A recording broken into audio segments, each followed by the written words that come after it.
جی جی معزز ناظرین، میں مشتاق احمد وانی تحریک بقائے اردو کے فیس بک پیج لائیو پر آج پھر ایک نئے مہمان کے ساتھ آپ کے روبرو ہو رہا ہوں۔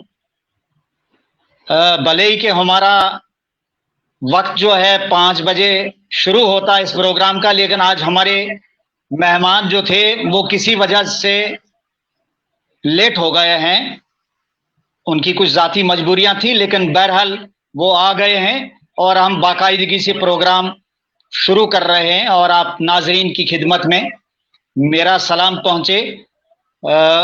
آج ہمارے جو مہمان ہیں وہ ایک بہت بڑی باغ و بہار شخصیت ہے، ان کا نام ہے پروفیسر محمد آفاق اشرف صاحب، صدر شعبہ متھلا یونیورسٹی دربھنگہ بہار۔ میں ناظرین آج کے مہمان جناب پروفیسر محمد آفتاب اشرف صاحب کو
جی ناظرین، میں کہہ رہا تھا کہ آج کے مہمان جناب پروفیسر محمد آفتاب اشرف صاحب کو میں صبا اکبر آبادی کے شہر کے ساتھ آپ کے روبرو ہونے کی دعوت دیتا ہوں کہ آپ آئے ہیں سو اب گھر میں اجالا ہے بہت، آپ آئے ہیں سو اب گھر میں اجالا ہے بہت، کہیے جلتی رہے یا شمع بجھا دی جائے۔ اشرف صاحب، آپ کا استقبال ہے، آپ کو خوش آمدید کہہ رہا ہوں میں مشتاق احمد وانی آپ کا میزبان، اور آپ ہمارے مہمان ہیں آج اس تحریک بقائے اردو کے فیس پہ۔ بہت بہت شکریہ مشتاق وانی صاحب جی۔ اور بقائے اردو کی جو کوششیں ہو رہی ہیں ان تمام اراکین کا بہت بہت شکریہ کہ آج انہوں نے مجھ ناچیز کو بھی موقع دیا کہ تاکہ آپ کے روبرو ہو سکیں اور اردو دنیا سے بھی روبرو ہو سکیں۔ ظاہر ہے اور ہم دونوں ایک ایسی دوری پر ہیں کہ آپ متھلا کی سرزمین ظاہر ہے کہ ہم نارتھ زون میں ہیں اور آپ ایک دم کشمیر کے اس علاقے میں جو کافی دوری ہے، پھر بھی اس بقائے اردو کی کوشش کے توسط سے ہم لوگ ایک دوسرے کے روبرو ہو رہے ہیں۔ بہت ہی خوش آئند اور خوش آمدید بات ہے یہ، بہت بہت شکریہ آپ کا۔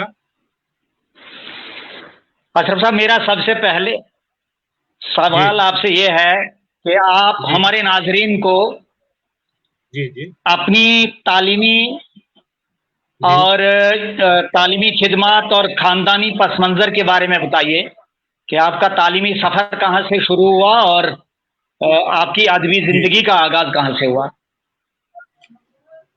خاکسار کو جیسا کہ آپ نے بتایا کہ میرا نام محمد آفتاب اشرف ہے اور میری ابتدائی تعلیم اپنی نانیال مولانا نگر ایک موضع ہے جو سیتامڑھی ضلع بہار میں ہے۔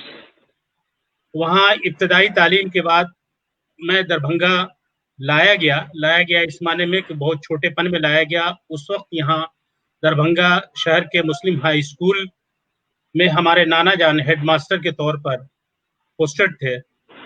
चुनाचे यहाँ वो मुस्तकिल रहा करते थे और हमारे घर के तमाम बड़े जो गुजरे हैं सबों की तालीमी जो कोशिशें रहीं वो इसी दरभंगा शहर से रहीं। खुद मेरे वालिद, खुद हमारे नानियाल के तमाम अफराद, खुद मेरे बड़े भाई, चुनाचे मैं भी यहाँ लाया गया। और यहाँ लाने के बाद शुमाली बिहार का एक बड़ा इदारा है सल्फिया मदरसा सल्फिया, उसी के अहाते में एक जूनियर स्कूल हुआ करता था जहाँ मुझे दाखिल कराया गया और मिडिल की तालीम वहीं हासिल की।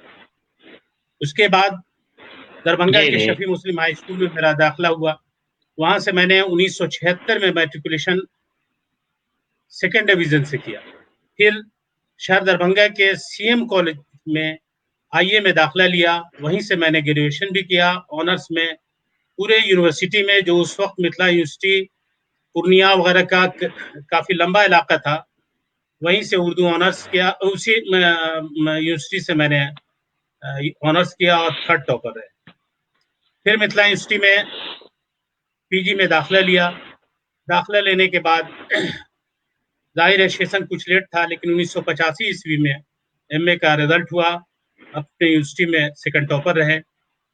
उसके बाद आगे की तालीम के लिए पटना यूनिवर्सिटी में मैंने पीएचडी के लिए रजिस्ट्रेशन कराया और नामवर उस्ताद पटना यूनिवर्सिटी के साबिक सदर प्रोफेसर असलम आज़ाद के अंडर में मैंने अपना रजिस्ट्रेशन पीएचडी का कराया।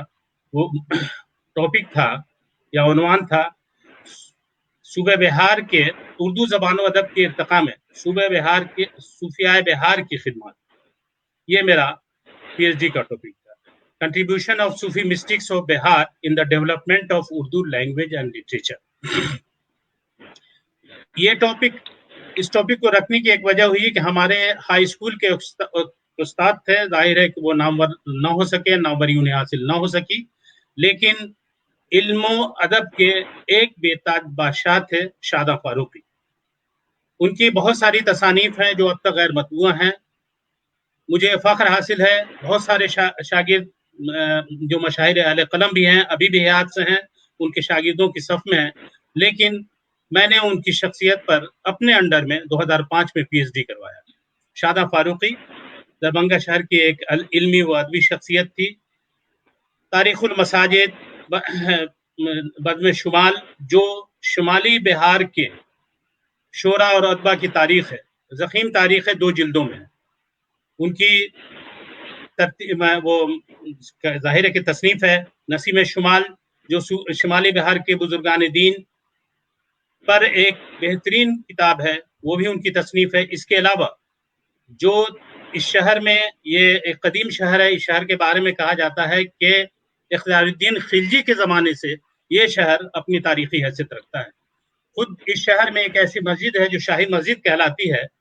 वो मस्जिद इख्तियारुद्दीन खिलजी ने अपने ज़माने में बंगाल जाते हुए यहाँ पड़ाव डाला और उस पड़ाव के दौरान एक मस्जिद तामीर की, जिस मस्जिद को शाहजहां के ज़माने में रीबिल्ड किया गया और औरंगजेब ने भी रीबिल्ड किया है, जो अब तक वो मस्जिद मौजूद है, शाही मस्जिद के नाम से जानी जाती है। उसी ज़माने से ये शहर जाना जाता है। इसके अलावा इस शहर की अहमियत इस वजह से भी है कि मिथिला की एक राजधानी है, मिथिला, जिसमें मैथिल ब्राह्मणों का एक बहुत बड़ा हल्का है और इल्मी एतबार से ये पूरे हिंदुस्तान पर यहाँ के ब्राह्मण छाए हुए हैं। हर मैदान में आप चले जाएं, चाहे वो डिफेंस का हो, चाहे आईएएस आईपीएस का मामला हो, चाहे वो टीचिंग का मामला हो, जितनी भी यूनिवर्सिटियां हैं, कमोबेश तमाम यूनिवर्सिटी में इस इलाके के मैथिल ब्राह्मण अपनी इल्मी सलाहियत, अपने जहानत का डंका भी बजवा रहे हैं, उस वक्त भी बजवाते थे। बल्कि कहा जाता है, एक हम लोग जानते हैं कि इलाहाबाद यूनिवर्सिटी एक ऐसी यूनिवर्सिटी है जिसके वाइस चांसलर नाम अभी मेरे जहन में नहीं है, लेकिन वालिद वाइस चांसलर थे और उनसे चार्ज वाइस चांसलर की हैसियत से बेटे ने लिया था, वो भी इसी इलाके के थे। फिर पीएचडी करने के बाद, नहीं, एमए करने के बाद ही यहाँ एक एफिलिएटेड कॉलेज था, वहीं मैं एज ए लेक्चरर अब ज्वाइन किया। ज्वाइन करने के बाद काफ़ी दिनों तक वहाँ दर्स व तदरीस से जुड़ा रहा। 1992 में मेरा PhD का वाइवा हुआ, फिर PhD डिग्री अवार्ड हुई, और MLSM कॉलेज में जहाँ मेरा तकर्रुर हुआ था, उस कॉलेज में मुस्तकिल दर्स व तदरीस से जुड़े रहने की वजह से जाहिर है कि इसी शहर में रहे और इसी शहर में के हल्के से इससे जुड़े हुए हैं भी। और 1995 में एसोसिएट प्रोफेसर के तौर पर मेरा प्रमोशन हुआ। फिर 2011 में मैं प्रोफेसर की हैसियत से अपने यूनिवर्सिटी में मुंतखब हुआ, और 2001 जनवरी 2020 से 1 जनवरी 2020 को शोबा Urdu university department of Urdu में हेड की हैसियत से मेरा तकर्रुर हुआ, और वहीं अपनी अब भी खिदमत अंजाम दे रहा हूँ। ये मेरा मुख्तसर तारुफ है। जाहिर है और आफ्ताब अशरफ के नाम से जाने जाते हैं। असल में आफ्ताब साहब, आपके बहुत सारे चाहने वाले और आपके बहुत सारे शहदाई हैं। प्रोफेसर असलम जमशेदपुरी साहब आपको इस्तकबाल कह रहे हैं, खुश आमदीद कह रहे हैं। इसी तरह से अकील अहमद साहब हैं, नौशाबा साहिबा बेगम, जी जी, इसी तरह से और बहुत सारे लोग जुड़ते चल रहे हैं। सब आपको दुआ सलाम कर रहे हैं, और आज के फेसबुक लाइव प्रोग्राम पर आपको देख के बहुत मसरत का इजहार कर रहे हैं अपने कमेंट्स में। जी जी। मैं अशरफ साहब आपसे एक सवाल पूछना चाहूँगा कि जब हम बिहार मजमूई तौर पर देखते हैं बिहार को इल्मी अदबी तनाजुर में, तो हमें बड़ी अजीम शख्सियत मिलती हैं बिहार के हवाले से। हम कलीमुद्दीन अहमद साहब को नहीं भूल सकते, तनकीद के हवाले से बहुत बड़ा नाम है। प्रोफेसर वहाब अशरफी साहब बहुत बड़ा नाम है। मनाजर आशिक हरगानवी साहब बहुत बड़ा एक कदावर अदीब हैं, हमाजहत अदबी शख्सियत हैं। इसी तरह से बहुत सारे लोग हैं जो बिहार में हमें नजर आ रहे हैं। तो क्या वजह है कि बिहार के अंदर वो ऐसी क्या सरखेजियत है अदबी एतबार से, इल्मी एतबार से, कि जिस सरजमीन पर नाबगाए रोजगार हस्तियों ने जन्म लिया है, कुछ तो वजह रही होगी कि इतनी बड़ी अजीम हस्तियां उर्दू की वहां पैदा हुई कि जिन्होंने न सिर्फ मुल्की सतह पे बल्कि आलमी सतह पे अपनी गहरी छाप छोड़ी है अदब में। इसके बारे में आप क्या फरमाना चाहेंगे? देखिए मुश्ताक, कोई भी इलाका जाहिर है अपनी जरखेजी की वजह से, हाँ वो जिस तरह की भी जरखेजी हो, मशहूर व मकबूल होता है। बिहार की सरजमीन जाहिर है अगर इसके तारीख पर जाएं तो गौतम बुद्ध की सरजमीन है ये, और गौतम बुद्ध के ज़माने से भी यहाँ जाहिर है कि यूनिवर्सिटियाँ तक कायम थी इल्म व अदब के लिए, जिसमें बिहार शरीफ के करीब एक मशहूर यूनिवर्सिटी गौतम बुद्ध के ज़माने की थी, जहाँ बाज़ाब्ते वो उस वक्त वो तमाम सिस्टम मौजूद थे उस यूनिवर्सिटी के अंदर में, जो बच्चों की तालीमी प्रोग्रेस के लिए कोशिशें करने की जो भी तरीके थे सब मौजूद थे उसमें। हॉस्टल का तरीका मौजूद था, बच्चों को किस वक्त कैसे उठना है, क्या क्या है, उसके आसार अभी भी मौजूद हैं, देखे जाते हैं और तारीखी हैसियत रखते हैं। इसके अलावा वैशाली जिला एक ऐसा है जहां एक गौतम बुद्ध और दूसरे जो ये जाहिर है कि प्रोफेटिक हैसियत रखते हैं, नाम मेरे जहन में नहीं है, उनका भी एक वो उसी गौतम बुद्ध ही के जैनिज्म के जो सरबराह है वो उनका भी इलाका वही है। और इन लोगों ने जाहिर है दीनी खिदमत के साथ साथ इल्मी खिदमत भी अपने दौर में की है। इसके अलावा ये इलाका ऐसा है जो अपने वक्त में बुजुर्गान दीन ने खानकाहें कायम करके और दीन की खिदमत तो की ही, साथ साथ उस वक्त کے مروج جو زبان و ادب خواہ فارسی ہو یا ابتدائی اردو ہو اس کی بھی خدمات کی. یہ اس بہار پر ظاہر ہے کہ بزرگان کی دعاؤں کا کافی اثر ہے. بلکہ ایک واقعہ میں ایک مختصر بیان کر دوں کہ خانقاہ منیر شریف جو پٹنہ شہر سے 17-18 کلومیٹر کی دوری پر ہے، وہ خانقاہ کافی مشہور و مقبول ہے. اور وہ خانقاہ شرف الدین یحییٰ منیری کے والد نے اس خانقاہ کو اسٹیبلش کیا تھا. لیکن یہ کہا جاتا ہے کہ مومن عارف ایک ایسے بزرگ تھے جو اس علاقے میں اللہ کے رسول کی طرف سے خواب کے ذریعہ مبعوث کیے گئے کہ وہ جاؤ اس علاقے میں اور دین کی خدمات کرو. وہ مومن عارف کہلاتے تھے یا عارف مومن کہلاتے تھے. تاریخی طور پر یہ دونوں نام ان کے ساتھ موجود ہے. ان کے آنے کے بعد وہ علاقہ ظاہر ہے کہ راجپوت فرما رواؤں کا تھا. ان فرما رواؤں کو کہا گیا کہ بھائی ایک ایسا شخص بھی اس علاقے میں آیا ہے جس کی کوششوں سے لگتا ہے کہ یہ علاقہ جو ہے دوسری طرف پلٹ جائے گا. چنانچہ انہیں اذیت دی گئی. اذیت دینے کی وجہ سے انہوں نے دعا کیا، اور دعا کرنے کے بعد ظاہر ہے کہ اس وقت اس علاقے کے جو مسلم حملہ آور تھے وہ آئے، اور پھر ان کے طرف سے وہاں کے مقامی جو فرما روا تھے اس سے جنگیں ہوئی. پھر اسٹیبلش کیا گیا اور انہوں نے وہاں دین کی تبلیغ و ارشاد شروع کر. پھر اس کے بعد آپ چلے آئے بہار شریف کا وہ علاقہ جو کافی مشہور ہے شرف الدین یحییٰ منیری کی وجہ سے، جو ہم سمجھتے ہیں کہ نظام الدین اولیاء کے عہد کے بزرگ ہیں، بلکہ ان سے کچھ سینئر ہی ہیں. اور انہوں نے اپنے اس علاقے میں بھی کافی دینی خدمات کی. اور دینی خدمات کے ساتھ ساتھ یہ آپ کو مشتاق وانی صاحب حیرت ہوگی کہ ان کے دوہے اور ان کے اس وقت کی جو کرم کرنیاں ہیں اس کے بارے میں یہ کوشش بتائی جا رہی ہے کہ اردو کی ابتدائی جو کوششیں ہیں اس میں ان کے بہت سارے دوہے، بہت سارے کہم کرن ہیں، اور جادوئی مطلب کہ وہ اثرات کو زائل کرنے کے لیے مقامی زبان میں بہت سارے ان کی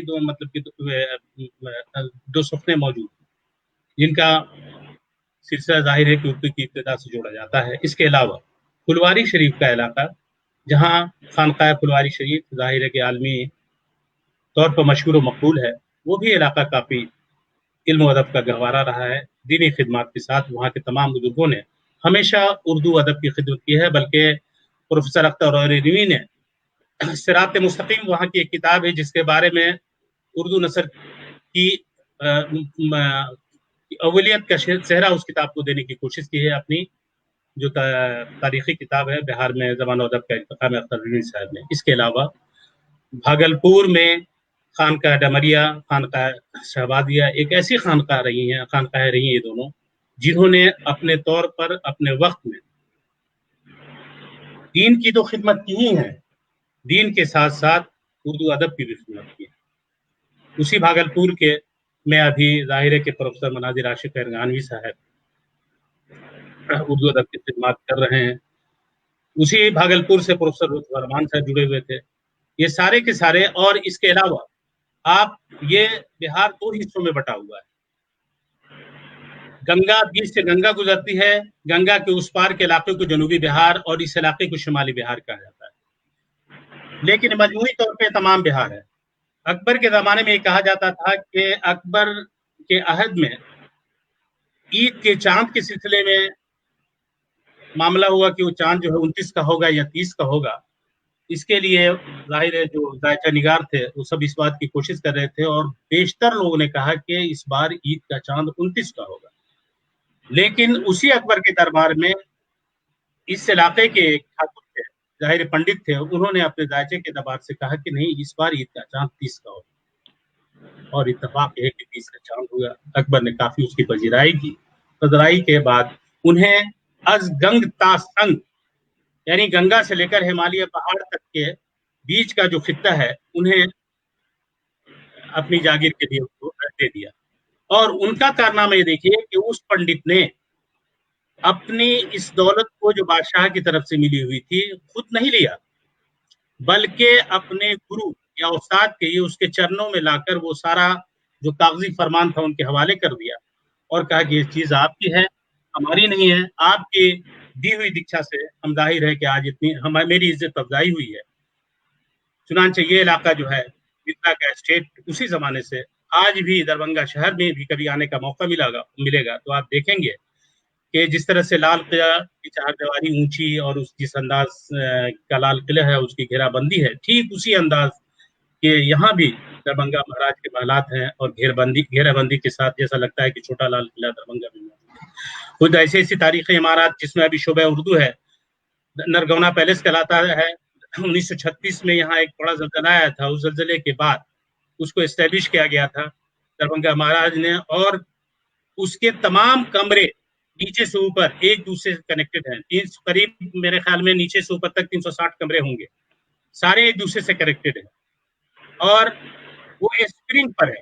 उस जमाने के जो स्प्रिंग है ताकि जलजले का कोई भी असर इस पर इस इमारत पर ना आए, और एकदम खूबसूरत महल है जिसमें इत्तफाक है कि शोबा उर्दू भी उसी में चल रहा है। मुख्तलिफ शुबहात आर्ट्स के और ह्यूमनिटीज के हैं, देखने की चीज है। इसके अलावा एक ऐसा महल भी है जिसे नौलखा कहा जाता है। उस जमाने में जाहिर है कि आज़ादी से कबल की बात है, 9 लाख में वो बनाया गया था।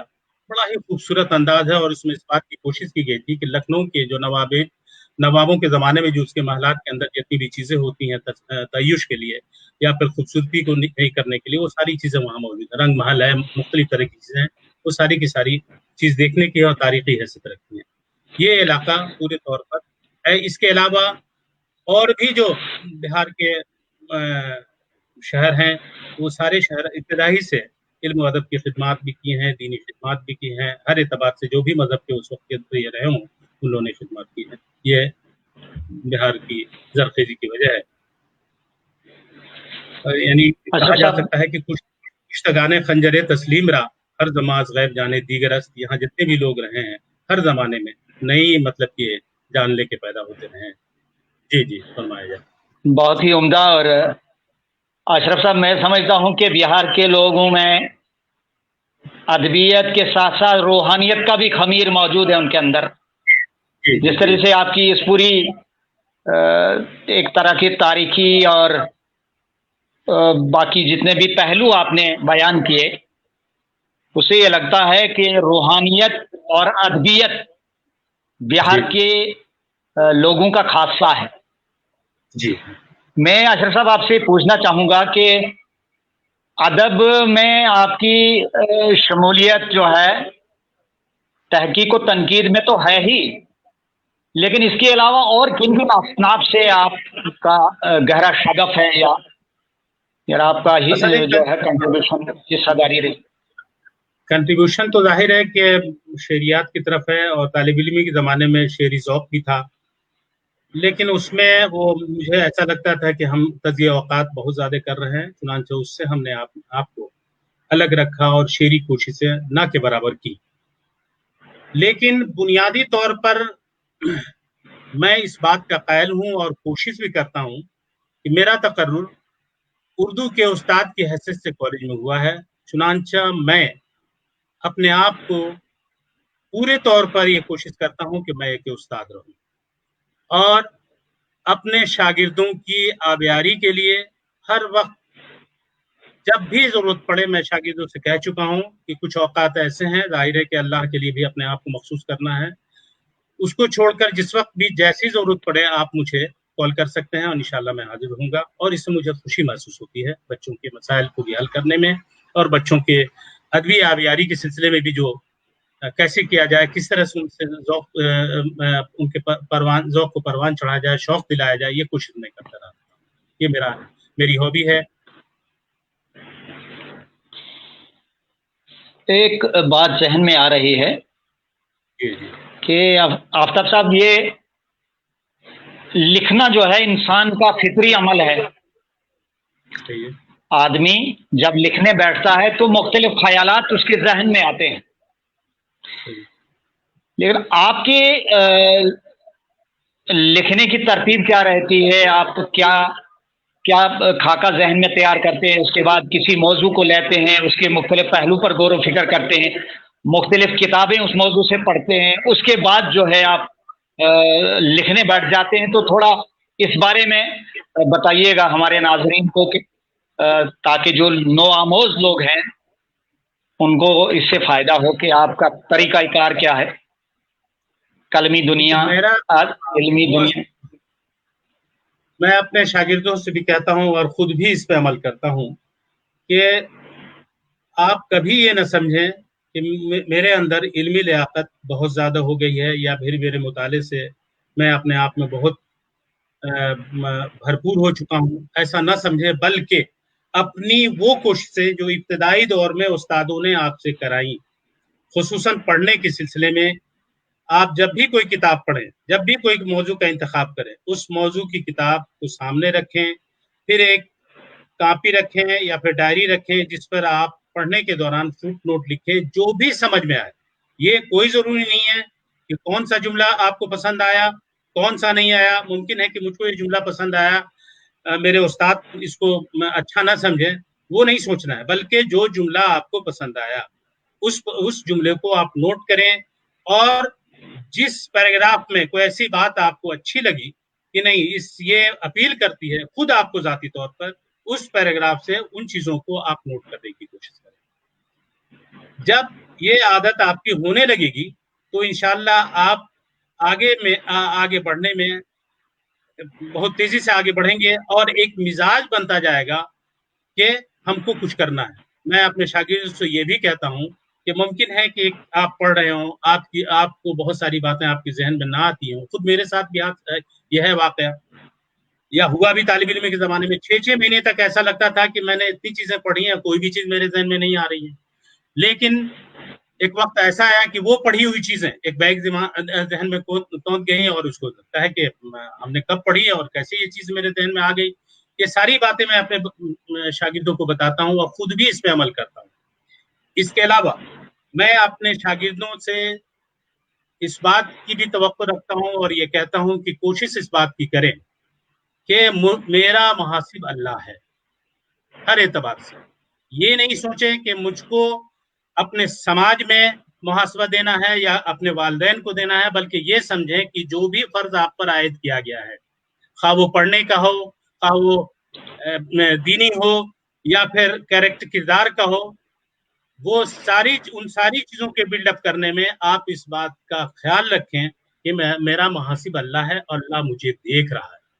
اگر یہ بات آپ کے ذہن میں بیٹھ جائے گی تو انشاءاللہ آپ پڑھنے سے بھی گریز نہیں کریں گے، اس لیے کہ احساس ہوگا کہ میں اگر نہ پڑھوں گا تو پھر اللہ کو کیا جواب دوں گا۔ کہ نہ پڑھنے سے میرا تعلق گھر سے ہے اور بھی دوسرے لوگوں سے ہیں، اس لیے میں بھی خود اس پر عمل کرتا ہوں، اور اس کے علاوہ اس بات کے لیے میں خود بھی عمل کرتا ہوں کہ قرآن کو ایک وقت ایسا نکالیں کہ قرآن آپ کے لیے حفظ جاں بن جائے، آپ کو یہ کمی محسوس ہو کہ میں نے آج قرآن کی ایک آیت بھی نہیں پڑھی ہے۔ اس سے یہ ہوگا کہ انشاءاللہ آپ بلڈ اپ کریکٹر آپ کا ہوگا، اور آپ بخوبی خود کانفیڈینس بھی پیدا ہوگا، اور آگے بھی آپ انشاءاللہ آگے ترقی کریں گے۔ اور ایک غیبی طاقت، ایک ایسی طاقت، ایک ایسا احساس، ایسی کوشش آپ کو ملتی رہے گی جس کا خود آپ کو احساس نہیں ہوگا کہ کون سی طاقت کہاں سے آ گئی، کیسے آ گئی، کس طرح سے ہوئی۔ تو یہ میں اپنے شاگردوں سے کہا کرتا ہوں، اور اس کے ساتھ ساتھ ظاہر ہے کہ آپ ادب کے اگر اسٹوڈنٹ ہیں تو ادب میں یہ طے کر لیں کہ ہم کو کس چیز کو پڑھنا ہے۔ پہلے نثری حصے کو ہم اپنا آئیڈیل بنانا ہے، یا پھر شعریات کو آئیڈیل بنانا ہے، یا نثر کے کسی اور موضوع کو اپنا آئیڈیل بنانا ہے۔ اس کو آئیڈیل بنا کر آپ اس پہ پورے طور پر محنت کرتے رہیں تاکہ اس میں اسپیشلائزیشن آپ کا ہو۔ ضمنی چیزیں پڑھیں اس لیے کہ واقف ہونا ہے، رسائل پڑھیں اس لیے کہ آپ کو ادبی دنیا سے بھی واقف ہونا ہے کہ ہمارے ہاں کیا ہو رہا ہے، کون سی ترقی ہو رہی ہے، کس طرح کی باتیں ہو رہی ہیں۔ یہ کوشش کریں، اور کلاسیکل ادب کو آپ نہ چھوڑیں، اس لیے کہ کلاسیکل ادب پڑھیں گے، خواہ وہ نثر ہو خواہ وہ منظوم ہو، تو اس سے یہ فائدہ ہوگا کہ آپ کے اندر الفاظ کے ذخائر آئیں گے، فکر بھی آپ کی بلند ہونے لگے گی، اور تب پھر اس کے بعد جتنی بھی تحریکات ہیں، جتنی بھی مطلب کہ وہ افکار و نظریات ہیں، اس پر آپ بڑھتے جائیں گے تو انشاءاللہ بہت ساری باتیں آپ کے ذہن میں آتی جائیں گی۔ یہ خود بھی عمل کرتا ہوں، اور ظاہر ہے کہ اپنے شاگردوں کو بھی اس بات پر کاربند کرنے کی کوشش۔ वाह वाह वाह, अशरफ साहब आपकी बातों ने जो है मेरे अंदर एक रोशनी रोशनी की किरण पैदा कर दी, और हमारे नाजरीन भी आपकी बातें सुनकर इंशाल्लाह बहुत महजूज हुए होंगे और उनको बसारत मिल रही है आपकी वजह से।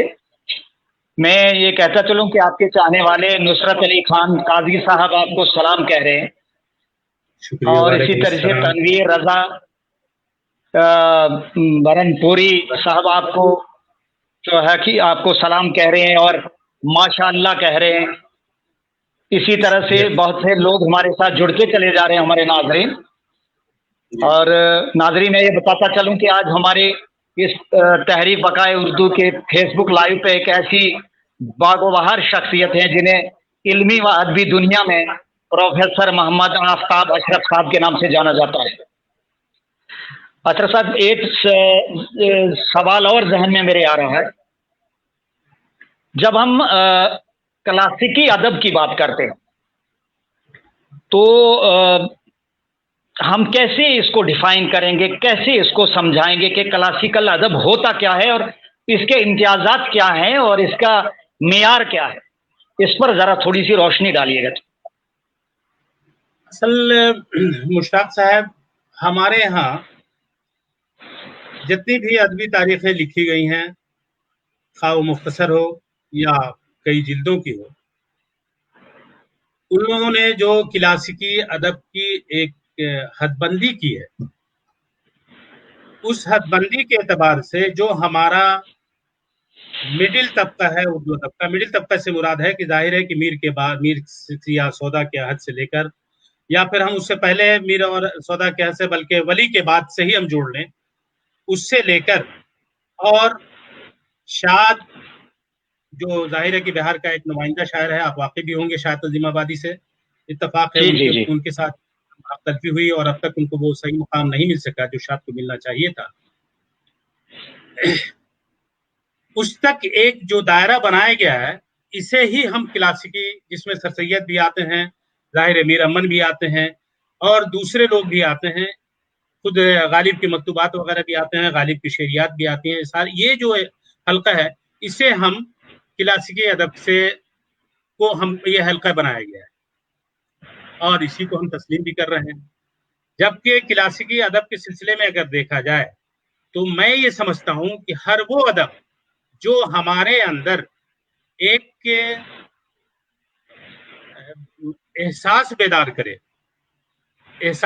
करे और सही राह की तरफ मुझे ले जाने की तरफ इशारा करे, वो मेरी नज़र में खा वो शेरियात में हो, मसनवियात में हो, मरसिये में हो, नसर के किसी भी हिस्से में हो, मैं उसे क्लासिक अदब के दायरे में रखता हूँ। मैं ज़ाती तौर पर, हमारे तारीखी अदब में इस तरह की बातें नहीं है, लेकिन मैं ये समझता हूँ कि जिससे मुझे हज़ मिले, जिस किसी भी जुमले को पढ़ें या फिर शेर को पढ़ें, हज़ मिले, वो ऐसा लगता है कि क्लासिकी चीज़ है और हमारे अंदर एक तहरीक पैदा करे। और इसका क्लासिकी अदब का कोई परफेक्ट या फिर एक कोई नजरिया नहीं है। जिस तरह से जदीदियों का एक नजरिया है, तरक्की पसंद का एक नजरिया है, उस नजरिए को फॉलो किया इन लोगों ने, वो क्लासिकी अदब का कोई नजरिया नहीं है, बल्कि उसके अंदर इखलाकी बातें जरूर होती है और इंसान के कैरेक्टर को बिल्डअप करने के लिए जो बातें होनी चाहिए वो सारी चीजें मौजूद हों, वो क्लासिकी अदब।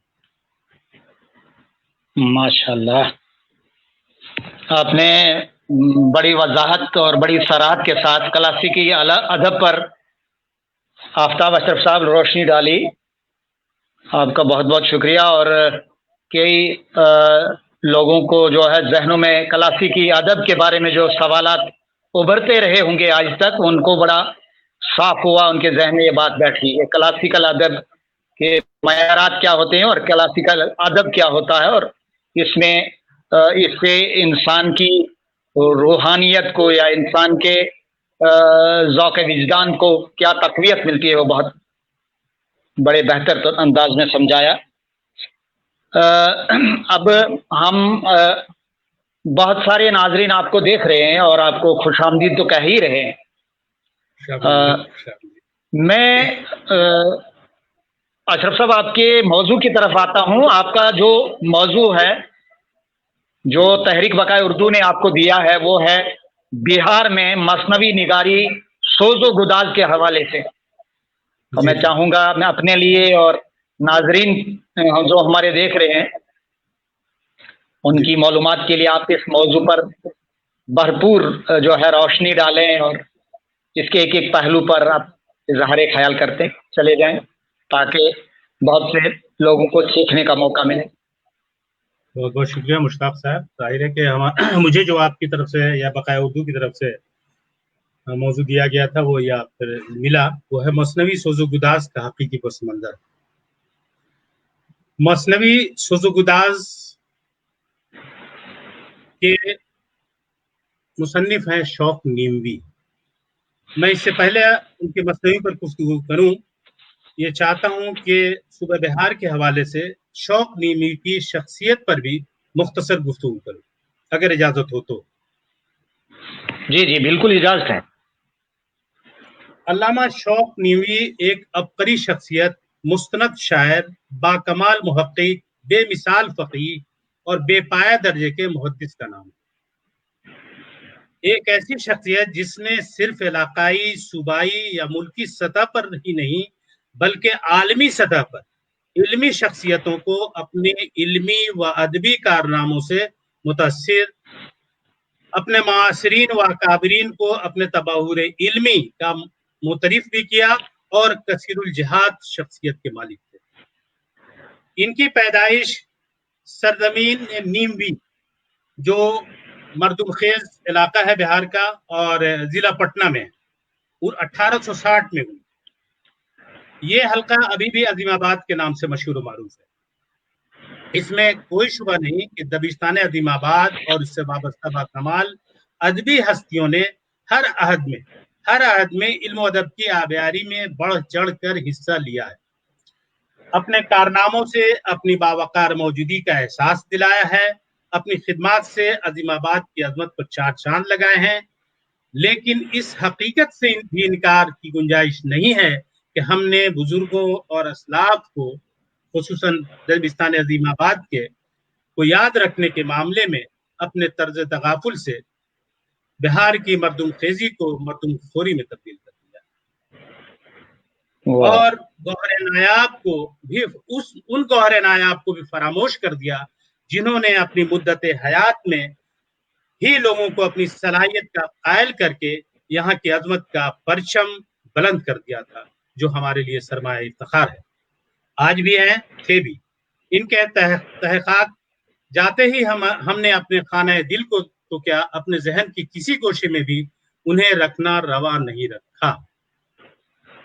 اسے ہم صرف اپنی حرمہ نصیبی کہہ سکتے ہیں، یا اپنے اس کرب کے اظہار میں کوئی نیا نہیں ہوں اور نہ یہ میرا دعویٰ ہے، بلکہ ظاہر ہے کہ اس وقت کے جو ادبا و شعراء تھے ان تمام نے اپنے اس کرب کا اظہار بھی کیا ہے۔ خود آپ دیکھ لیں کہ شاد عظیم آبادی جیسا شاعر، ظاہر ہے ان کی بیشتر کتابیں نثر میں اور نظموں میں اور غزل کا بڑا شاعر ہے، علامہ اقبال سے خطوط کے ذریعے ان کے رشتے قائم تھے۔ انہوں نے کہا ہے کہ پردہ پوشان وطن تجھ سے یہ بھی نہ ہوا، پردہ پوشان وطن تجھ سے یہ بھی نہ ہوا، ایک چادر کو ترستی رہی تربت میری۔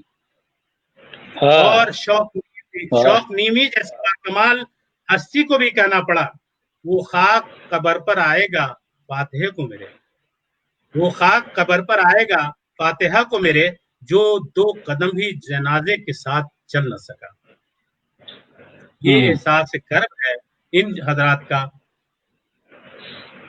خیر یہ تو ان کے احساسات ہیں، لیکن اب یہ میں کہنا چاہ رہا ہوں کہ علامہ شوق نیوی بڑی مختصر مدت تھی عمر کی، 44 سال کی ہی عمر اللہ نے ان کو عنایت کی، لیکن انہوں نے مختلف میدانوں میں اپنے علم کا ڈنکا بجوا دیا۔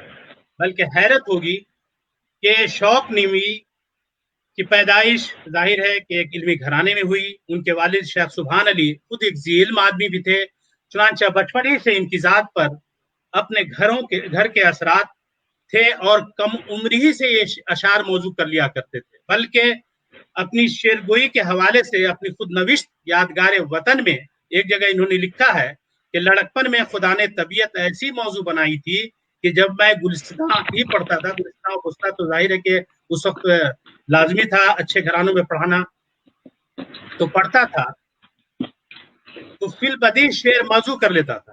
کم عمری کی بات ہے. مجھے خوب یاد ہے کہ بیت بازی کے مقابلے میں حریف سے کبھی شکست نہیں ہوئی.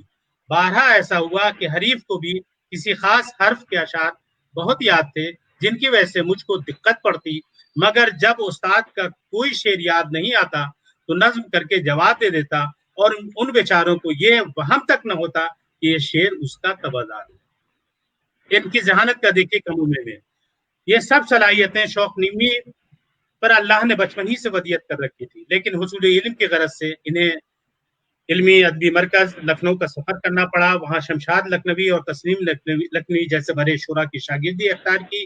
ان کی اصلاح و تربیت نے شوق نیمی کے فن کو پختگی اور ادبی شعری صلاحیت کو عروج و بلندی بخشنے کا کام کیا. لکھنؤ کے قیام کے دوران انہیں قادر کلام اور باکمال شاعروں کی صف میں شمار کیا جانے لگا تھا. شوق نیمی کی شعری عظمت کا اندازہ اس بات سے لگایا جاتا ہے کہ ان کے ہم عصر اور نامور شعراء میں داغ دہلوی، تسلیم لکھنوی، احسن مارحروی، حسرت عظیم آبادی جیسے بڑے شاعروں نے بھی ان کی شعری خوبیوں کو سراہا ہے. اور حیرت ہوگی کہ آزاد ہند کے پہلے وزیر تعلیم مولانا ابوالکلام آزاد جیسی نابغہ روزگار شخصیت جن کی فکری بلندی اور بالیدہ ذوق کا ہر شخص متعارف ہے، وہ بھی باضابطہ طور پر ان سے شعر و سخن کی اصلاح لینے لگے اور نہ صرف شوق کی شاگردی اختیار کی بلکہ ان کی شاگردی پر فخر بھی کیا ہے، جس کا تذکرہ انہوں نے آزاد کی کہانی خود ان کی زبانی میں شاعری میں شاگردی کے عنوان کے تحت لکھا ہے کہ اس زمانے میں ایسا ہوا کہ شاعری کے متعلق کتابوں کی جستجو میں رسالہ اصلاح اور اضاحت الاغلاط لکھنؤ سے منگوایا. یہ دونوں رسالے مولوی ظہیر حسن شوق نیمی کے تھے اور فوائد متعلقہ شعر گوئی، مبحث متروکات و تصحیح الفاظ میں بہت مفید ہیں. ان رسالوں سے ان کی دیگر تصانیف کا حال معلوم ہوا اور پھر پٹنہ سے براہ راست انہیں لکھ کر تمام کتابیں منگوائیں. ان میں سرمایہ تحقیق اور یادگار وطن بھی تھی. اس وقت جیسی طبیعت اور معاملات تھے اس کے لحاظ سے ان کے حالات کا بہت زیادہ اثر پڑا اور ان کی شاعرانہ واقفیت دل پر نقش ہو گئی.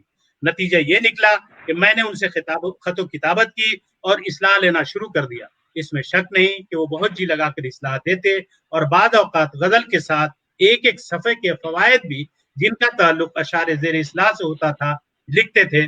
آزاد کی کہانی خود ان کی زبانی صفحہ 148 اور 149 میں یہ موجود ہے، اور 49 میں اس کا ذکر ہے. اس کے علاوہ شوق نیمی کے بیٹے مولانا عبدالرشید فوقانی کی ملاقات جب کلکتہ میں مولانا آزاد سے ہوئی تو انہوں نے اس کا تذکرہ ان کے سامنے بھی کیا. یہ واقعہ بالتفصیل عبدالرشید فوقانی کی کتاب القول الحسن کے صفحہ 170 پر درج ہے. شاعری میں مولانا آزاد کی شاگردی کے سلسلے میں مشہور اہل علم جناب مالک رام اپنے علمی مجلے تحریر میں لکھتے ہیں کہ مولانا آزاد نے امیر مینائی مرحوم اور داغ مرحوم سے ابتدام اصلاح لی. غور سے سنیے گا اس جملے. مولانا آزاد نے امیر مینائی مرحوم اور داغ مرحوم سے ابتدام اصلاح لی، مگر اصلاح پسند نہ آئی تو ظہور میرٹھی سے جو نسبتاً کم معروف تھے اپنے کلام پر اصلاح لینے لگے.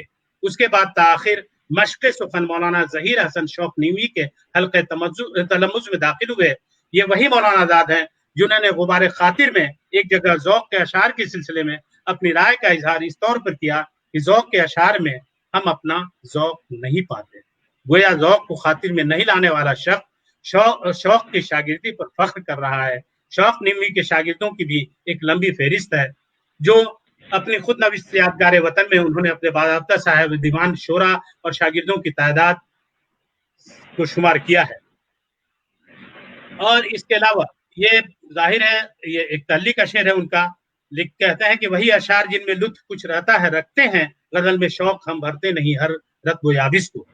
یہ شوق نیمی کی شخصیت ایک پہلو ہے. دوسرا پہلو یہ ہے کہ مختصر میں کہنا چاہ رہا ہوں کہ یہ فن حدیث کے بہت بڑے ماہر تھے، بلکہ آپ کو حیرت ہوگی کہ علماء دیوبند میں ظاہر ہے فن حدیث کے ماہر یا ظاہر استاد جن کا سکہ ابھی تک رائج ہے اور ان کے خدمات کو بلایا نہیں جا سکتا، انور شاہ کشمیری، وہ بھی मौलाना शौक नीमवी की, अब जब भी हदीस पढ़ाया करते थे तो मौलाना शौक नीमवी की हदीस की जो किताब है उसको सामने रखते और उसके रेफरेंसेस से गुफ्तगू करते थे। ये शौक नीमवी की जाहिर है कि अहमियत को और उजागर करता है। मौलाना अनवर शाह कश्मीरी, जिनके बारे में जाहिर है कि हदीस पर हिंदुस्तान में कोई कलाम नहीं कर सकता है, ये वो भी इनका एतराफ करते थे। मौलाना जकरिया साहब हो या फिर अशरफ अली थानवी ने भी उनके बारे में मुख्तलिफ जगहों पर इसका जिक्र किया है कि ये शौक नीमवी बहुत ही बाकमाल और बड़ी अहम शख्सियत हैं, और बल्कि इनके बारे में कहा जाता है कि अनवर शाह कश्मीरी हमेशा कहा करते थे कदर गौर शाह दानत या बदानत जौहरी। इनके बारे में ये हमेशा कहा करते थे कि इनको लोगों ने समझा नहीं, बल्कि उनका यह भी कौल है कि 300 बरस से हिंदुस्तान में इस पाए का मुहद्दिस पैदा नहीं हुआ। ये है शौक नीमवी। शौक नीमवी की जाहिर है मजहबी शख्सियत भी बड़ी अहम है और बड़ी कोशिशें उन्होंने की है। उनकी बहुत सारी आसार सुनन देवबंद में जाहिर है कि असातिज़ा किराम के सामने रहा करती है। ये तो उनके एक पहलू हुए, लेकिन मैं ये कहना चाहता हूँ कि अल्लामा शौक नीमवी की बहुत ही, बल्कि अनवर शाह कश्मीरी आखिर उम्र में इस बात के लिए इरादा कर चुके थे कि मैं बनफ्स नफीस शौक नीमवी से पटना जाकर मुलाकात करूंगा, लेकिन जाहिर है कि अजल को ये रास ना आया और उनके वो दुनिया फानी से चले गए। शौक नीमवी ने भी बड़ी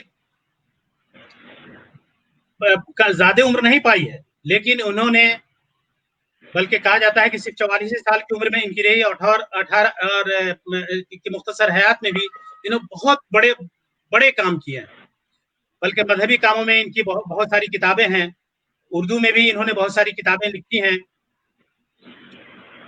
जिनमें जाहिर है कि अभी मेरे जहन में नहीं है, लेकिन अगर आप चाहें तो मैं बता दूं कि उर्दू में इन्होंने कितनी किताबें लिखी हैं। कलामजा की भी एक लिस्ट है। उर्दू में इनकी किताबें हैं, अदबी और शेरी तसानीफ हैं। अज़ाहतुल अगलाब, यह फारसी जबान का एक मुफीद रिसाला है, फारसी में है। 1893 में कौमी प्रेस लखनऊ से शाया हुआ। इस्लाह, ये इस्लाह जबान के हवाले से लिखा गया इंतहाई मुफीद और अहम रिसाला है। उर्दू जबान बयान की दुरुस्ती के लिहाज से भी अहमियत का हामिल है। 1893 में कौमी प्रेस लखनऊ से शाया हुआ। सुरमा तहकीक, ये रिसाला जलाल लखनवी के एतराज़ात की रद में लिखा गया 56 सफ़ात पर मुश्तमल है। दीवान शौक, जो नूर हुदा नीमवी ने मुरतब किया और जो उनके इंतकाल के बाद 1326 हिजरी में मतबा सईदी पटना से शाया हुआ। नग़्मा-ए-रात, ये उर्दू जबान में लिखी गई एक पुरदर्द मसनवी है, जिस पर क़त्अ तारीख हिंदुस्तान के मशहूर शायर अमीर मीनाई का दर्ज है। ये किताब 38 सफ़ात पर मुश्तमल है और 1303 हिजरी में कौमी प्रेस लखनऊ से शाया हुआ। सोजो गुदाज, ये शौक नीमवी की मारकतुल आरा मसनवी है, जिस पर क़त्अ तारीख मशहूर शायर दाग देलवी ने लिखा है। निज़ामी प्रेस पटना से 1312 हिजरी में छपी और 46 सफ़ात पर मुश्तमिल है। इसके अलावा यादगार वतन, ये शौक नीमवी की खुद नविश्त सवानें हैं। अब मैं जाहिर है अपने असल मौजू पे, ये शौक नीमवी का एक मुख्तसर तारुफ मैंने पेश किया। जाहिर है गुफ्तगू की जाए तो और भी तवील गुफ्तगू हो सकती है। अब मैं शौक नीमवी की जो मसनवी सोज़ो गुदाज, उसके हवाले से कुछ गुफ्तगू करना चाहता हूँ, इजाजत हो तो। बहुत इजाजत है? बहुत बहुत बहुत अच्छा। उर्दू ज़बान अदब के फ़रोग़ में, जैसा कि मैंने इज़हार किया कि सूबा बिहार के उदबा और शोरा ने हर ज़माने में अहम किरदार अदा किए हैं। अहद हाजिर के में तो नामवर कलमकारों की फ़हरिस्त लंबी है। सूबा बिहार के अदीबों का नाम सफ़े अव्वल में शुमार होता है। उर्दू अदब की मुख्तलिफ असनाफ में जिन अजीम अदीबों ने बेशबहा खिदमात अंजाम दी हैं, उनमें शाद अज़ीमाबादी, यास गाना, सुहेल अज़ीमाबादी, कलीमुद्दीन अहमद, प्रोफेसर वहाब अशफी, शकील अख्तर, प्रोफेसर अब्दुल मुगनी, इलियास अहमद गद्दी, गयास अहमद गद्दी, मुशर्रफ आलम ज़ौक़ी, अब्दुल समद, शमूएल अहमद, अवैस अहमद दौरा, शादा फारूकी, मोहसिन दरभंगवी, और इसके अलावा जाहिर है कि नामवर शायर दरभंगई से थे, जाहिर मशहूर शख्सियत है, जहन में एग्जैक्ट नाम उनका नहीं आ रहा है, वह खास तौर पर काबिल जिक्र है। यहाँ पर रस्म शुमारी करना मेरा मकसूद नहीं था उर्दू अदब की, बल्कि ये बताना था कि ये तमाम नाबगा इसी बिहार के सरजमीन के पैदा कर रहे हैं। सुबह अब मैं असल मौजू पर आना चाह रहा हूँ कि जो हमारी गुफ्तगू का महवर है सुबह बिहार में लिखी गई मसनवी सोज़ोगुदास पर मरकूज रखूंगा। बिहार में कई मसनवियाँ लिखी गई हैं, काफी मशहूर हैं। इनमें अल्लामा शौक निवी की मसनवी सोज़ोगुदास को गैर मामूली अहमियत का हामिल करार दिया जाता है। अल्लामा ज़ाहिर है कि बताया मैंने कि एक मुहक्किक भी थे के साथ साथ शायर की हैसियत से भी काफी शोहरत हासिल की। उनका ताल्लुक मौदनीमी था, ये भी बताया मैंने। इनका असल नाम ज़हीर हसन था। वो अपने कलमी नाम शौक से मशहूर हुए और कई किताबों के मुसन्निफ, इसका जिक्र मैंने किया है भी, जिनमें ज्यादातर मजहबी किताबें हैं। नज़्म शहरसाद भी उनका मजमूए गज़ल है, इसका भी जिक्र किया। इसके अलावा अल्लामा शौक निवी की मसनवी सोज़ोगुदास, ये गौर कीजिएगा मुश्ताक साहब कि मौज़ूआत व फनी एतबार से बेहतरीन मसनवियों में शुमार की जाती है। अगर इस मसनवी की शोहरत या इसके उर्दू अदब में मुकाम की बात की जाए तो बहुत ही मायूसी हाथ लगती है। ऐसा महसूस होता है कि अगर ये मसनवी दक्कन के इलाके में लिखी जाती तो शायद तनकीद निगारों के नजरिए में फर्क जरूर पड़ता।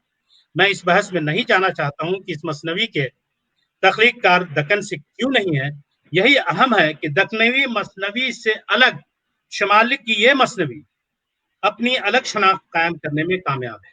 मसनवी सोज़ोगुदास के किस्सों से ये बात वाज़ा हो जाती है कि दक्कनवी मसनवियों के किस्सों से ये मुनफरिद है, क्योंकि दक्कन की तमाम मसनवियों के मौज़ूआत एक दूसरे से ममासलत रखते हैं। नाम, मुकाम और चंद किरदारों को बदल कर एक तरह के किस्सों को बयान किया गया है जिसमें उन तमाम मसनवियों में, लेकिन मसनवी सोज़ोगुदास में किस्सों के अंदर जिद्दत साफ तौर पर नजर आती है। इनमें न तो जिन परी, भूत, देव और अजदहे वगैरह नजर आते हैं और न ही किसी सहर व जादू का जिक्र है। अगर मसनवी के इख्तिताम की बात करें तो अक्सर मसनवियों में यकसा तौर पर मा फौकुल फितरी अनासिर की झलक हमें देखने को मिलती है। मसनवी सोज़ोगुदास किसी दूसरी कहानियों से मुस्तार नहीं है, बल्कि यह किस्सा खुद मुसन्निफ का तबदाद है। इस मसनवी में इंसानी जिंदगी और उसके जज्बात को इस अंदाज से पेश किया गया है कि इंसानी अक्ल एक फितरी वाक़या समझकर बासानी कबूल कर सके। शौक निवी ने इस मसनवी के जरिए बिहार या उस वक्त आज़िमाबाद के उस अहद की तहजीब को शेरी कालिब में महफूज कर दिया है। मसनवी का हीरो हसन है, जो एक अज़ीमाबाद के खुशहाल घराने से ताल्लुक रखता है। शाम सुंदर मसनवी की हीरोइन है, जो हिंदू मजहब से ताल्लुक रखती है। मसनवी निगार ने अज़ीमाबाद के दो नौजवानों के दिली जज्बात को मौजू बनाया है। हसन एक दिन गंगा के किनारे टहलने के लिए गया है। श्याम सुंदर अपनी सहेलियों के साथ गंगा स्नान करने आती है। हसन और श्याम की नजरें एक दूसरे से टकराती हैं। हसन श्याम सुंदर के हुस्न पर फरेफ्ता हो जाता है, बल्कि यूं कह सकते हैं कि हसन उसके हुस्न के आगे खुद को सुपर्द कर देता है। मसनवी निगार ने श्याम सुंदर की खूबसूरती का खाका जिस अंदाज में पेश किया है उसमें सेहरंगेजी नजर आती है। ऐसा महसूस होता है कि वो परिजात बिल्कुल सामने खड़ी है और इस तरह वो हसीन परी जिसके दिल में उतरती वो हसीन परी उसके दिल में उतरती चली जाती है। नजर आया एक शोर मैशर, पड़ी आंख एक बुते काफिर अदा पर, परियोश माह सीमा महर तलत, बला क़यामत कहर आफत। श्याम सुंदर के चले जाने के बाद हसन पर दीवानगी का आलम तारी हो जाता है। इसी दीवानगी के आलम में वो घर पहुंचता है। शौक निवी ने असल किस्सा यहीं से शुरू किया है। जैसे जैसे किस्सा आगे बढ़ता है तो महसूस होता है कि किस्सा फितरी वाक़े से करीब तर है।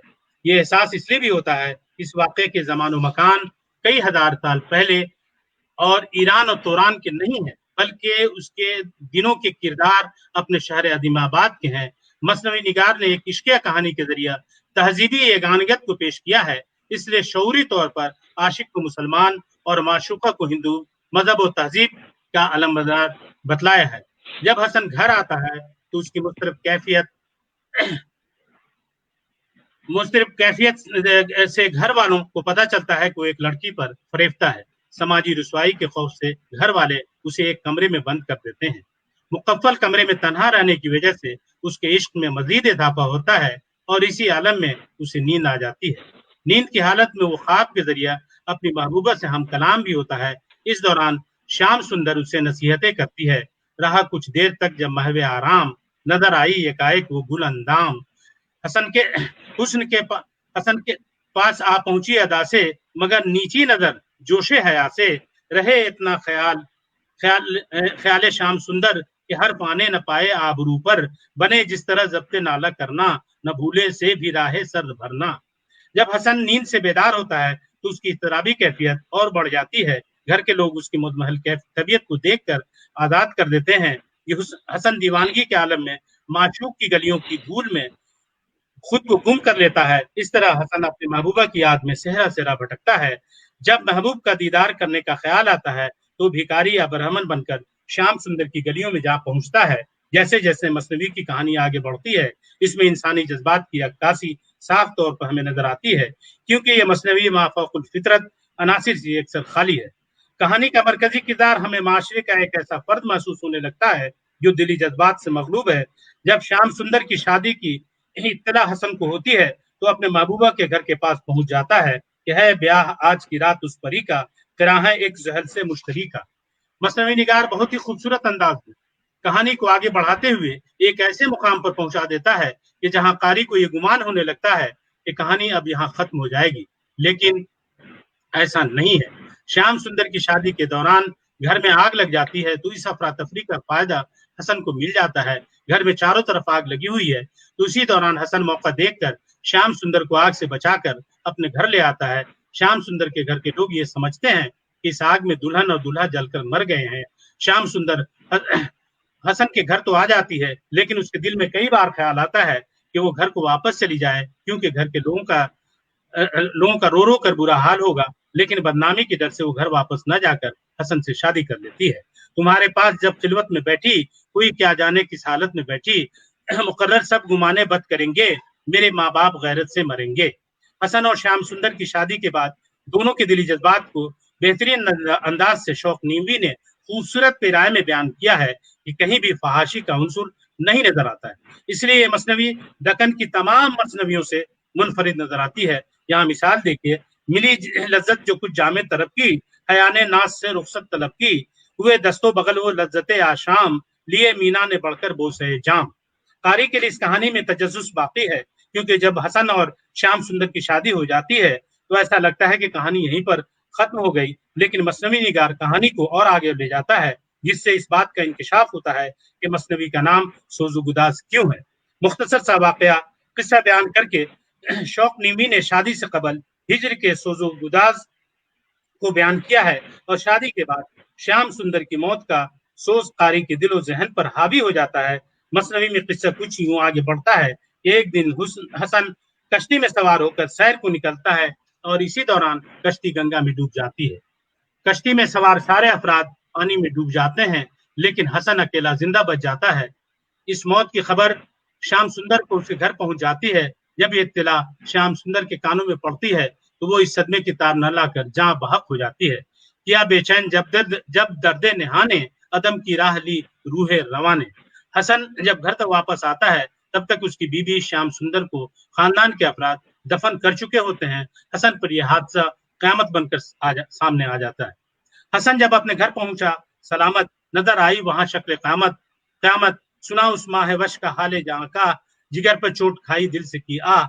इस आलम बेखुदी में कुछ दिन गुजारने के बाद उसे मालूम हुआ कि गंगा के पार कोई शय आधी रात गुजर जाने के बाद फलक से नमूदार होती है, जो हसन को तलाश करती फिरती है। हसन इस भटकती रूह से मिलने के लिए बेकरार हो जाता है और दोस्तों के साथ दरिया की सैर को जाता है। दोस्तों के हमरा वो दरिया के पार उतरकर रात में वही बिस्तर लगाकर आसमानी शय का इंतजार करता है। आधी रात के बाद वो शोला जब हसन को पुकारता हुआ आता है तो हसन बेकरारी में उसकी तरफ बढ़ता है और शोला की जद में आ जाता है।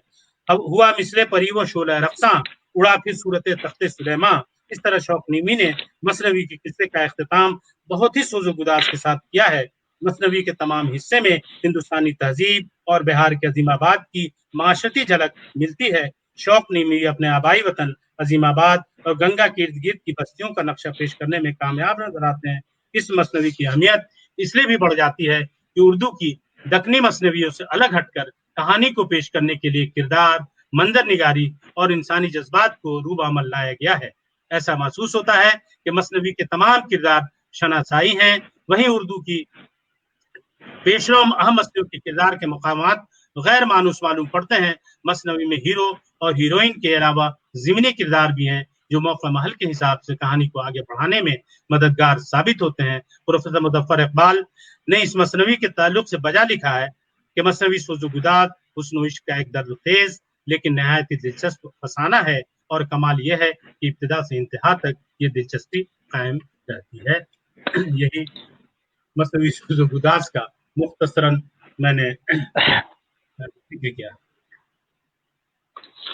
आफ्ताब अशरफ साहब, आपने जितना खूबसूरत तज्जिया सोज़ो गुदाज मसनवी का किया, मुझे नहीं लगता कि कोई गुंजाइश आपने रखी इसमें।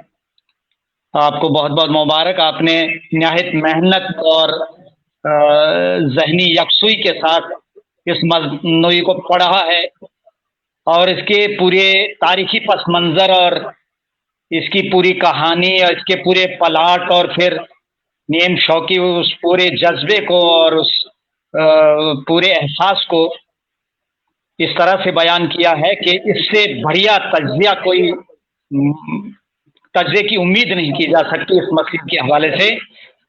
आपको बहुत बहुत मुबारक मेरी जानिब से और हमारे नाज़रीन की जानिब से। बहुत सारे कमेंट्स आ रहे हैं। इरफान आरिफ साहब आपको बहुत खूब कह रहे हैं, तारीफ कर रहे हैं। अहमद अली जौहर साहब आपको जो है मुबारकबाद कह रहे हैं। इसी तरह फयाज खान साहब आपको जो है मुबारकबाद दे रहे हैं। शाहिद बरनपुरी आपको मसलसल देख रहे हैं, आपको सराह रहे हैं, आपकी जहन, आपकी इल्मी व अदबी। नुसरत अली खान साहब आपको जो है सलाम कह रहे हैं। सलीम मोहिउद्दीन साहब आपको जो है खुशामदीद कह रहे हैं, आपकी तारीफ कर रहे हैं। मीर आबिद रिजवी साहब आपको देख रहे हैं, आपको देख के खुश हो रहे हैं। इसी तरह से शाहब जफर आजमी साहब हैं, मेरे भी आप ही की तरह बड़े जाने पहचाने और दोस्तों में हैं मेरे, आपको खुशामदीद कह रहे हैं। आज को इस पेज पे देख के जो है खुश हो रहे हैं। इसी तरह नौमान कैसर साहब आए हैं, कमेंट कर रहे हैं कि माशाल्लाह आफ्ताब साहब की सलाहियतों के हम बड़े कायल हैं शुरू से। अब आफ्ताब साहब, हमारा ये वक्त इख्तिताम को पहुंचने जा रहा है। बहुत समझ लीजिए 10-15 मिनट के अंदर ये हमारी अब गुफ्तगू इख्तिताम को पहुंचेगी। इससे पहले कि मैं बात करूं, फरहत बानो साहिबा भी आपको मुबारकबाद कह रही है। एक काफिला है, एक जहां है उर्दू का, जो आपको देख रहा है, मुझे देख रहा है, सुन रहे हैं। और इस आज की गुफ्तगू को भले ही कि अगरचे वक्त पे नहीं हम इसको जो है दिखा सके, लेकिन यही का काम है कि देर आए दुरुस्त आयद वाली बात हो शायद। तो अब जो है आपसे मेरी आखिर पर ये गुजारिश है कि उर्दू की नई नस्ल के लिए कोई ऐसा पैगाम छोड़ जाइए ताकि वो नस्ल उर्दू की जो है, बल्कि ना सिर्फ नई नस्ल बल्कि जो कदीम नस्ल भी है उनके बारे में भी और नई नस्ल के बारे में भी कोई ऐसा मुफीद जो है पैगाम छोड़ जाइए कि जो आने वाली नस्लें याद करती रहें आपके पैगाम को।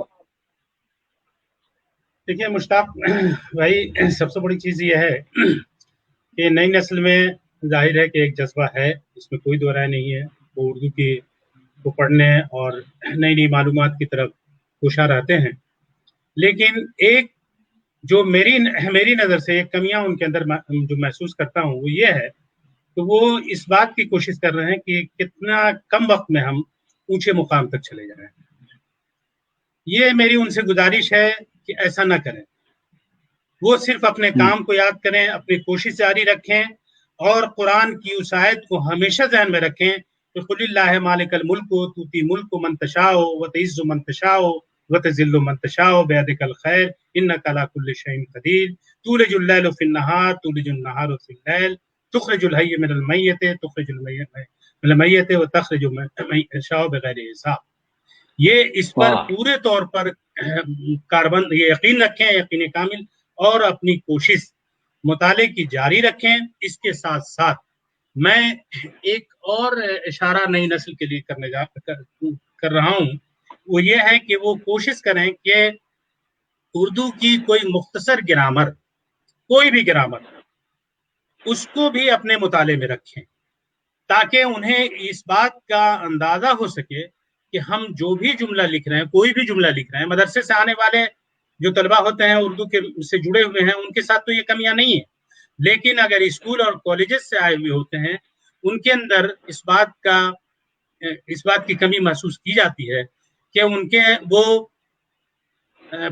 جو جملہ لکھ رہے ہیں وہ کون سا جملہ لکھ رہے ہیں اس بات کا احساس انہیں نہیں ہوتا ہے کہ ہمارا جملہ فعلیہ ہے، اسمیہ ہے، فاعل کیا ہے، مفعول کیا ہے، تذکیر کیا ہے، تانیث کیا ہے، ہم کس کو ظاہر ہے کہ تذکیر لکھیں اور کس کو تانیث لکھیں، اس کی کمی میں محسوس کرتا ہوں۔ تو ان تمام میں عزیزان سے یہ کہوں گا کہ اپنے شوق کی آبیاری کے لیے اردو کی کوئی بھی مختصر گرامر اپنے مطالعے میں رکھیں تاکہ ان کے اندر جو کمیاں ہیں وہ دھیرے دھیرے دور ہوتی جائے اور وہ بھی ایک وقت ایسا آئے کہ اپنا ایک استادانہ جو مقام ہے وہ حاصل کر سکیں۔ اس کے علاوہ صرف اردو ہی تک محدود نہ رہیں، اردو کے ساتھ ساتھ اپنے علاقے کی جو ادبی زبان ہے اس میں جو ادب ہیں اسے بھی پڑھا کریں، اس سے بھی ان کے اندر فکر کو جلا ملے گی اور بہت ساری باتیں ان کے اندر آئیں گی۔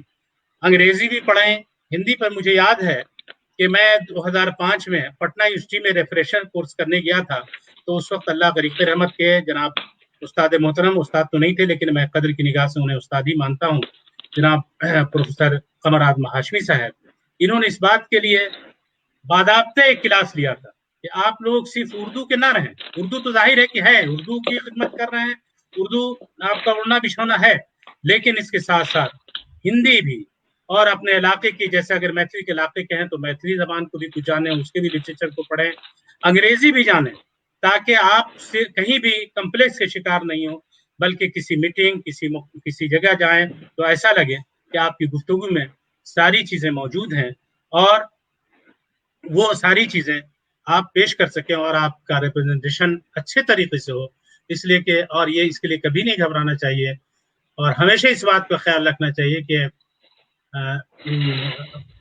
وہ ایک شعر ہے مشہور کہ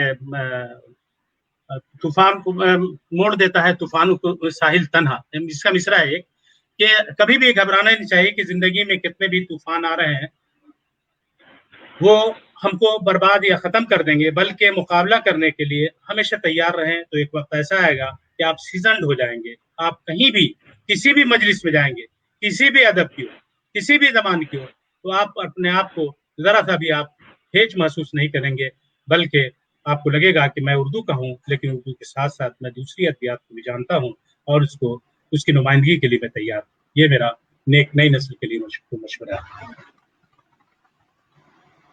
اشرف صاحب بہت ہی اچھا اور بڑی مفید باتیں بتائی آپ نے۔ اگر اردو کی نسل، اردو والے مجموعی طور پر اگر ان تمام باتوں پر عمل کریں تو واقعی بہت فائدہ ہوگا انشاءاللہ۔ انشاءاللہ۔ اشرف صاحب جاتے جاتے ایک سوال پھر ذہن میں ابھر رہا ہے، وہ یہ ہے کہ اردو والوں کے ہاں تلفظ کا بہت بڑا مسئلہ ہے۔ مثلاً علاقائی زبانوں کے ایسے اثرات ہیں ہماری اردو زبان پر کہ جب ہم بڑے اچھے پڑھے لکھے لوگ بھی کبھی کبھی تلفظ میں غلطی کر جاتے ہیں، تو اس کے لیے کیا کیا جانا چاہیے؟ جو مدرسہ بیک گراؤنڈ سے آتے ہیں بچے، ان کی گرامر بہت اچھی ہوتی ہے جیسے آپ نے فرمایا، ان کا تلفظ بہت اچھا ہوتا ہے، لیکن جو مدارس سے فارغ نہیں ہے ان کے تلفظ میں بڑا گڑبڑ ہوتا ہے، بہت بڑی پڑے۔ اس کے لیے کیا سجھاؤ دے سکتے ہیں؟ مشتاق بھائی، اس کے لیے بہت آسان سا نسخہ ہے جو ہمارے ہر گھر میں موجود ہے۔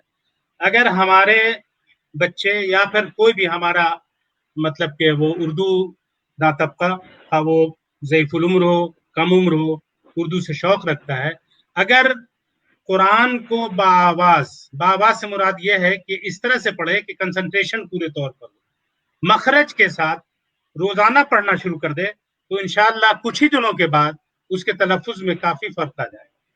یہ میرا خود آزمودہ ہے۔ اور نیٹ پہ بتا رہے ہیں ہم، ڈاکٹر فرحت ہاشمی نے قرآن کے لفظی ترجمے کو الگ الگ کر کے رکھ چھوڑا ہے، اگر فرحت ہاشمی کا لرن قرآن کے نام سے وہ ہے، اگر کوئی بھی شخص قرآن کو سامنے رکھے، لرن قرآن کے اس کو آن کر لے، جس بھی سورہ کو پڑھنا چاہے روزانہ معمول بنا لے، آن کر کے پڑھنا شروع کرے، تو لفظاً انہوں نے وہ لفظ کو ادا کیا ہے اور اس کے معنی کو بھی بتایا ہے۔ اگر اس عمل کو وہ پر کاربند ہو جائیں تو میرا دعویٰ ہے، یقین ہے کہ انشاءاللہ کچھ ہی دنوں کے بعد ان کے مخرج جو ہیں بہترین ہو جائیں گے۔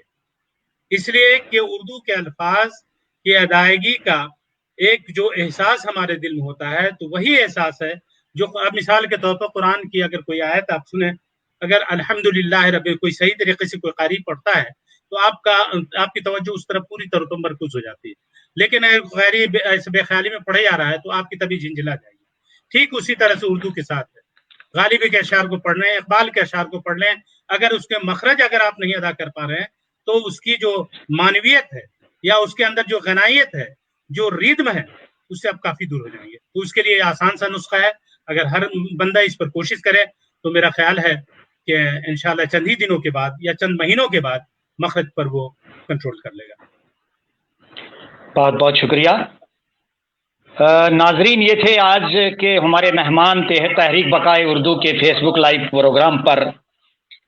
ایک مرنجان مرن شخصیت، ایک باغ و بہار شخصیت، جنہیں محمد آفتاب اشرف کے نام سے جانا جاتا ہے، صدر شعبہ مثلا یونیورسٹی۔ آج ان کے ساتھ ہماری ملاقات ہو رہی تھی، ذاتی مجبوریوں کی وجہ سے پروفیسر موصوف ہم سے بر وقت نہیں جڑ پائے، اس کے لیے ہم آپ تمام ناظرین سے معذرت خواہ ہیں، لیکن ہم شکر گزار ہیں محترم جناب آفتاب اشرف صاحب کے کہ انہوں نے اپنی تمام مصروفیات کے باوجود فیس بک لائیو پروگرام پر آنے کی زحمت جو ہے گوارا کی، اور ہماری درخواست پر یہ آئے۔ ہم ان کے ذاتی طور پر مشکور ہیں۔ تحریک بقائے اردو کے تمام اراکین اور آپ تمام ناظرین کا بہت بہت شکریہ۔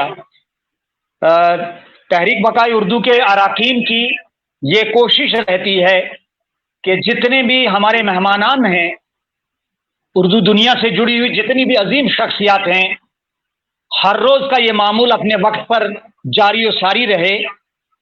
بھلے ہی آج یہ پروگرام کسی ہمارے مہمان کی وجہ سے بر وقت نہیں ہو سکا، لیکن الحمدللہ بہت بڑا احسان ہے اللہ کا کہ جتنی بھی باتیں ہمارے مہمان کی مبارک زبانی